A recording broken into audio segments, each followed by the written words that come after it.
They came with the wind, with fire in their eyes, and axes in their hands. For some, they were saviors. For most, they were nightmares carved into flesh. But who were the Vikings, really? Were they just barbaric raiders? Or explorers, traders, and kings who changed the course of European history forever? Today, we sail back in time, into the age of the Norsemen. It began in the late 8th century. In the cold fjords of modern-day Norway, Sweden, and Denmark, a warrior people emerged, skilled sailors, ironsmiths, and farmers. Their longships, sleek and deadly, gave them unmatched mobility. But it was hunger for land, wealth, and glory that pushed them to sea.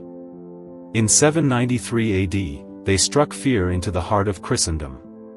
Lindisfarne, a peaceful monastery off the coast of England, was sacked by Norsemen.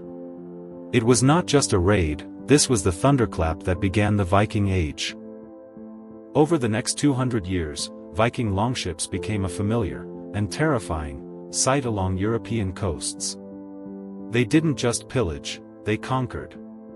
They established Danelaw in England, seized Normandy in France, and even laid siege to Paris in 845 AD, led by the infamous Ragnar Lodbrok, or so the sagas claim.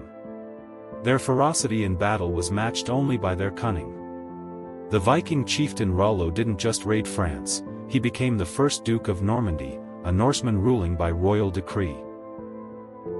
But the Vikings weren't just warriors. They were traders, settlers, and master navigators. They traveled as far as Constantinople, Baghdad, and even across the Atlantic, 500 years before Columbus. Leif Erikson, the son of Eric the Red, reached a new world, called Vinland, believed to be the Newfoundland, Canada. For a brief moment, the Norsemen even set foot on the North American soil. Imagine that. Viking settlers were in America, centuries before the New World was even dreamed of.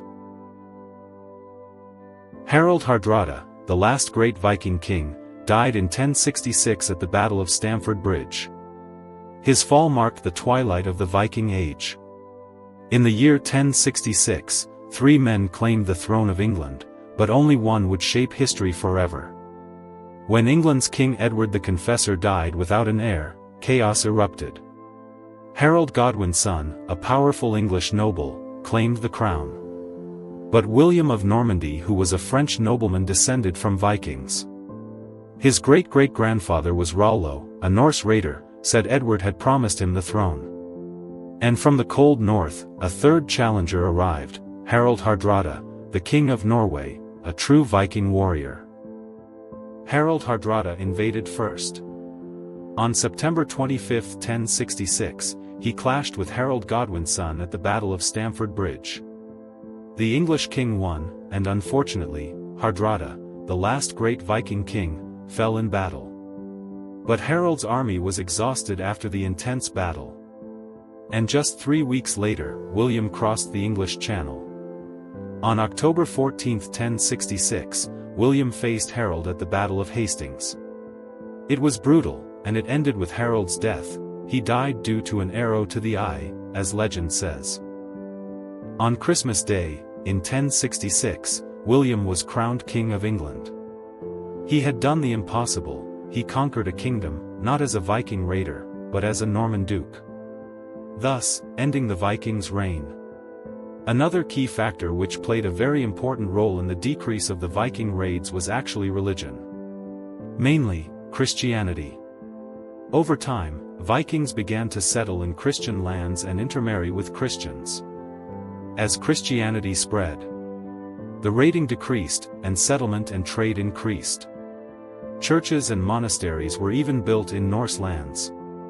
And the Norse mythology was slowly replaced by Christian morality and law. So what do you think ended this age of gods and axes? Was it the spread of Christianity, stronger European kingdoms, or simply time? What do you think? Kindly tell us in the comments, and don't forget to like and subscribe. Thanks for watching.